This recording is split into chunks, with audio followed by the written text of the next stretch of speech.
I enjoyed the episode. I really did enjoy the episode. But I have to keep reminding myself that this is only 6 episode series. So the extended amount of time that we're spending in this, I'm really want this Leia saga to kind of come to its close, because I kind of want things to start to progress forward a little bit.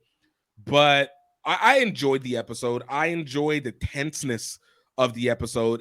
Where, again, Disney Star Wars in this, you're very capped to how far you can go because we already know the outcome. Like we know. Yeah. So to create stakes when we know there are no real stakes is very, very difficult.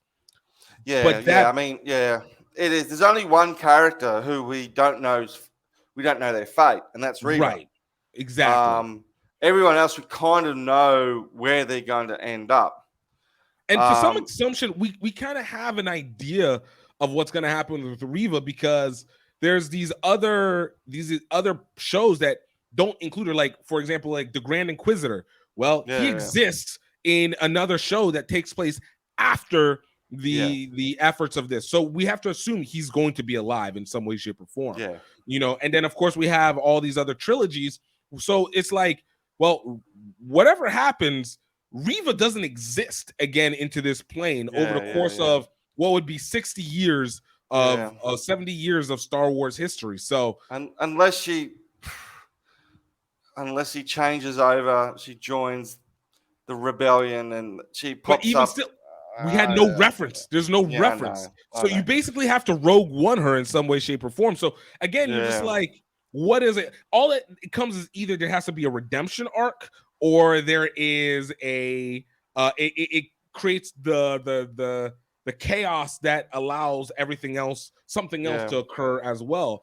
So it's just like, this is probably one of the toughest ones that you could do. Like, I think even when they do like Ahsoka and some of I forgot the other one that they do, Andar and all that, like they'll have more room for maneuverability because you're not. For this episode, it started off where I kind of felt the last one left off, in terms of you had both our Darth Vader and Kenobi in their respective chambers, water chambers, right?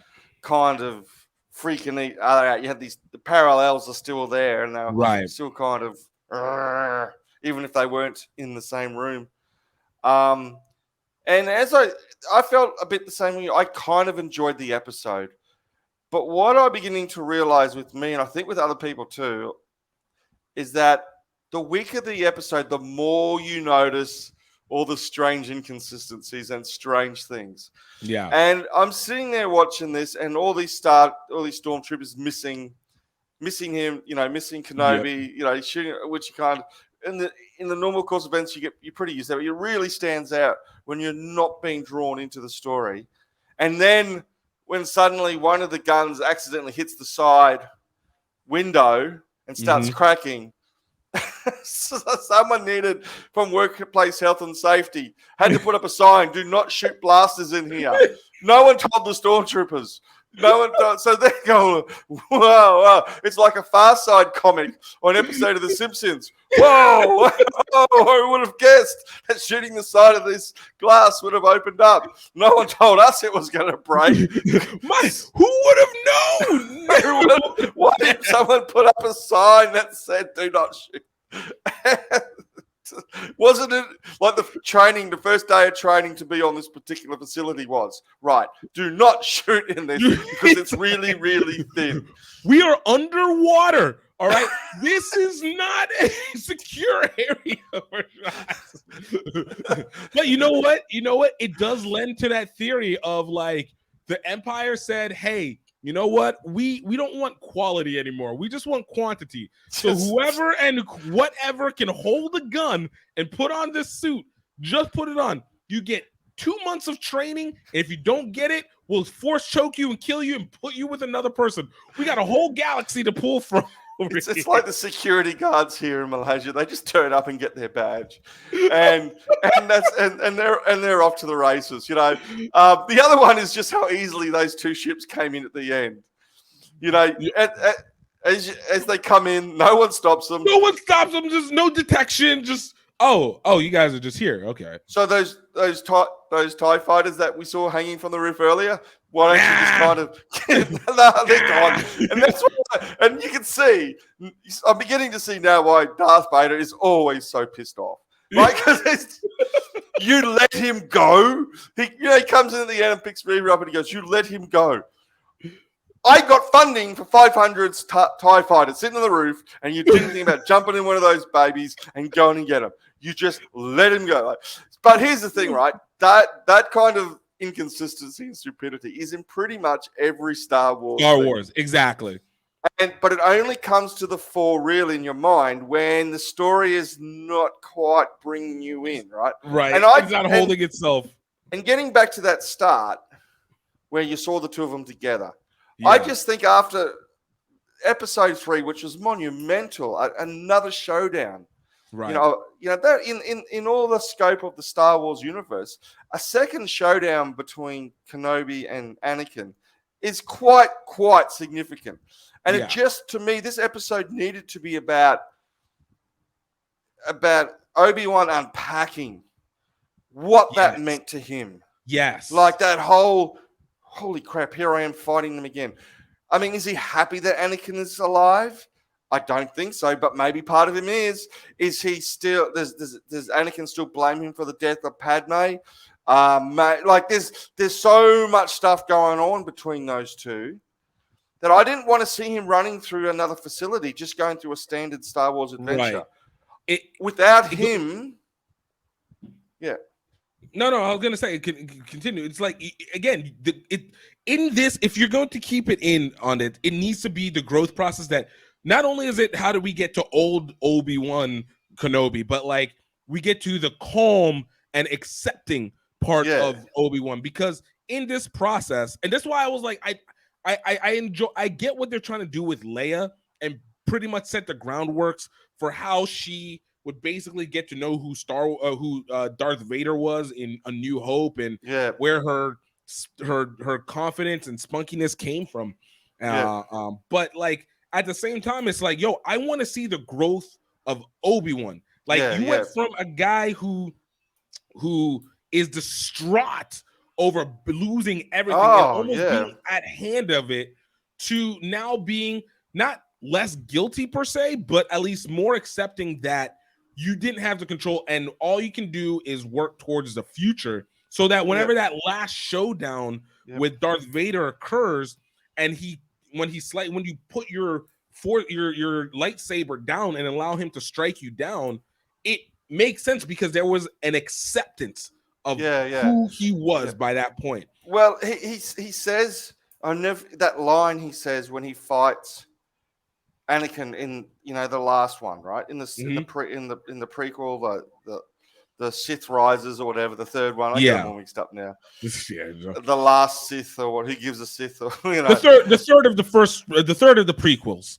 Yeah, he says, "I failed you, Anakin." Right? I failed you.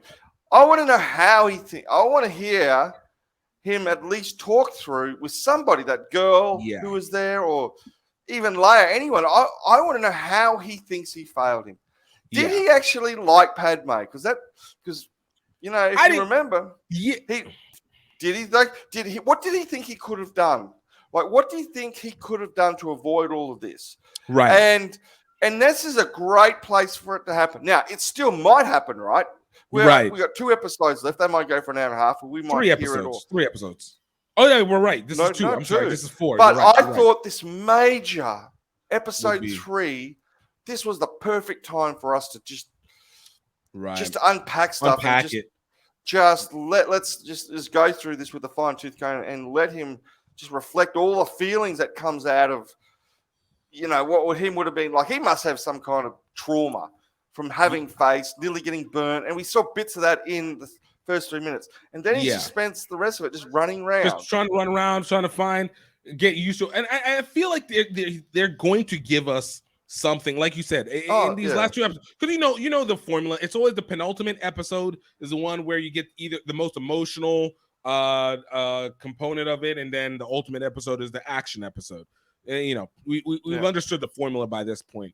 But I think the problem is it can't be done with Leia, because if it's done with Leia, then it's going to imply that Leia has at least an inkling feeling that Darth Vader is her father. So that's null and void, because we don't know that until the Return of the Jedi, until the Return of the Jedi. And then you also get this same inkling feeling where it's like, who can he tell it to? Because we haven't established anybody to be that confidant. There's a real lack of support characters. Yeah. So which is also the bread and butter of Star Wars. Like, there's the character that is our face for the movie, and then everybody else creates the dynamic around us. So he had, I mean, if you think back at Mandalorian, you know, you had these great little cameos.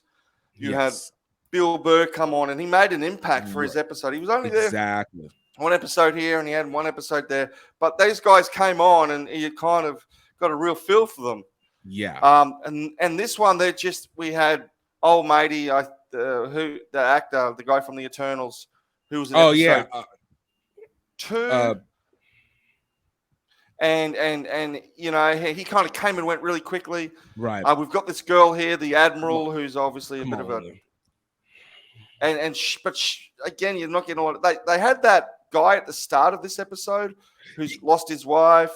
Yeah. Then he disappears, and then he turns up at the end. And O'Shea Jackson. And that's the thing. They're making Leia to be that character that is supposed to swarm us. But the problem is, she cannot be that. Her level of knowledge after a certain point is limited, because it would not work consistently with the New Hope. And she can't really. They're really just tiptoeing around. They're kind of tiptoeing through a minefield, in that she can't really spend too much time with Vader. Right. She shouldn't really be spending time with Reva anytime, because she is force sensitive. Like, Leia's not a Jedi, but they're tracking down force mitochondrians. So you see this interrogation scene where she's buffering Reva's trying to do the whole mind trick thing. Yeah. And she's buffering, obviously, because but she's not allowed to know she's force sensitive. So they're just kind of tiptoeing through this minefield of stuff. She can't, if she spends too much time with Vader. Well, Vader, they've got to try to then answer the question, why doesn't, not for the first time, why doesn't Vader know that that's his daughter? If he's so, whatever. And maybe they're going to deal with that. Is Vader going to know that Luke exists? You're right. Which, again, goes back, you can't have those. These are things that were not known until Empire Strikes Back. yeah. But we don't know when Darth Vader knows that, Luke. We never find out how Darth Vader knows it. And there's just no way in hell that this Obi-Wan Kenobi character is going to tell him that he's got a son, because that's the very last thing in the world he wants. It would defeat the whole purpose of why he was protecting them in the first place. So you're right. It is a complicated tightrope they're walking here, and I just would have liked to spend a little bit more time with Ben Kenobi in this last episode. I call him Ben Obi. It's all right. I would have liked to spend a little bit more time with him, just getting all these feelings and thoughts out about the failure, and then he's carrying the weight of the world his shoulder. We saw that brilliantly in the first 2 episodes. I think that is where I think the biggest issue has come for me. The first 2 episodes created the elements that I thought that what we're talking about, it would get to this point. But since that first 2 episodes, and we became so engorged in this Leia saga of the thing, this is almost like Boba Fett, reverse Boba Fett. Like, in the middle of Boba Fett, we get Mandalorian and it brings it up. In this, we're getting Leia, and it was cool to see her for an episode. It made sense. But it is now going on 3 episodes, or 2 episodes in essence, and next episode we'll probably still deal with her, because it's gonna be with the people. So it's just like there's nothing you're adding. Like, her as a guest spot made sense, so that it creates an element of she knows who Ben is. There's at least a resonating factor. but she's now becoming too much of a part of this story where she should not, especially at this young age. And I think I feel like the problem that they're having right now is, and this is the thing that I hate whenever any movie does this, especially whenever it has the potential of being a franchise. I think that they are trying to set up for a sequel, like a season 2 for this, instead of just leaving it be as a mini series. And they're trying to leave storyline to buffer for later on. But but what they're ending up doing is hurting their actual starting line, which is, how did Kenobi get over the fact of him of Anakin, of having failed Anakin, and knowing what the results of that actually are? Because again, if we look at what his end spot is, it's to be a Jedi Master to Luke. Yes, like he's got to. If he, the stakes of the show, and it's kind of indicated with that chat to Uncle Owen earlier on, where Uncle Owen says to him, "You stuffed up with Anakin. There's no way you should be doing Luke." Right. And he's got to, when he comes back to Tatooine, he's got to be in a place where, you know what, it's not so bad now. Right. Somehow I've come to peace with what's happened with Anakin. Right. Now I'm in a better position to train up. But that's where he has to end up. Let's remind our friends to please click on the subscribe button and hit that notification bell so you know when we have new videos out. Subscribe! Subscribe! Die or die.